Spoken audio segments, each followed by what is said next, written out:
Yenge kieno monongena yaya nzonza mfumu mpanzu mwana ndamba bambuta yeba yaya yenge kieno mutatu kia masei. Depuis des siècles, les textes religieux ont été manipulés, interprétés et parfois déformés pour servir des intérêts spécifiques. Mais qu'en est-il de la véritable nature des figures comme Jésus et Lucifer? Et si nous découvrions que ces deux personnages, perçus si différemment dans le christianisme, pourraient être beaucoup plus liés que nous ne le pensions?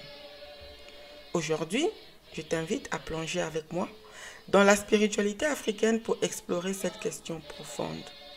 Jésus et Lucifer sont-ils une même entité ou simplement victimes d'une mauvaise traduction biblique?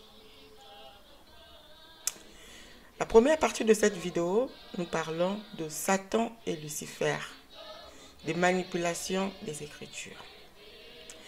Dans les Écritures hébraïques, le terme Satan signifie simplement adversaire. Il n'était pas une figure démoniaque, mais souvent un opposant humain. Par exemple, dans 1 Samuel chapitre 29, le verset 4, les Philistins appellent David Satan, parce qu'il est leur ennemi. Dans ce contexte, Satan n'est pas le mal absolu que l'Église chrétienne moderne a façonné. Dans le livre de Job, Satan agit même plutôt sous l'autorité de Dieu pour tester la foi de Job. Il n'y a pas de rébellion cosmique ici, mais plutôt une force d'épreuve, une énergie équilibrée dans l'ordre divin. C'est loin de l'image du diable cornu. Dans la spiritualité africaine, notée notamment chez les Bakongo, les forces antagonistes ne sont pas diabolisées. Elles sont vues comme des énergies nécessaires à l'équilibre universel. Cette vision diffère radicalement de celle imposée par l'Occident, où Satan est un être purement maléfique.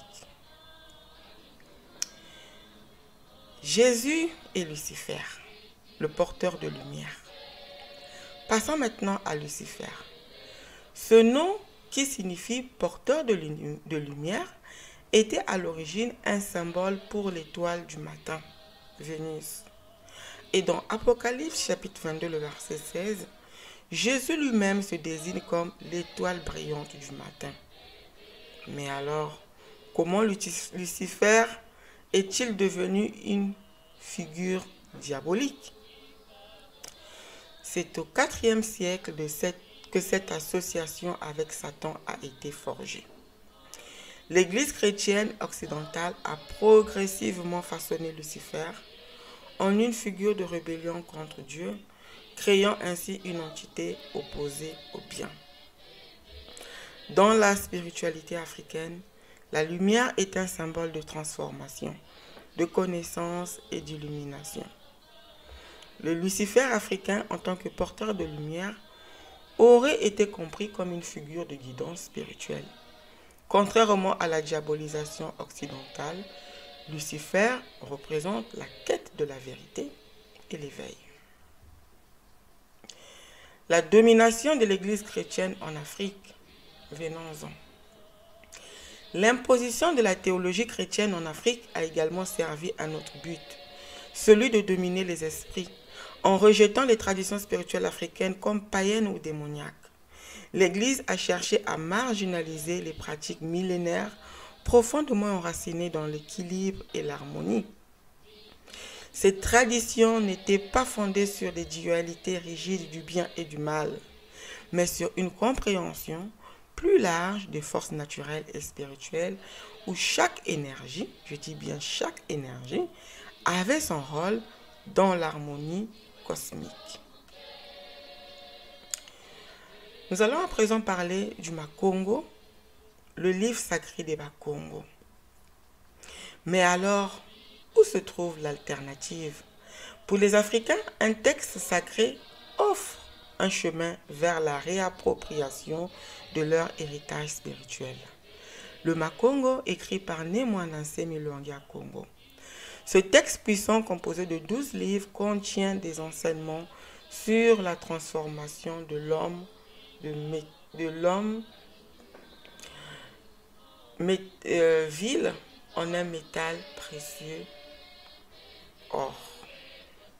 Le Makongo est un guide spirituel destiné à aider les Africains à se reconnecter à leurs racines, loin des doctrines imposées par des religions importées.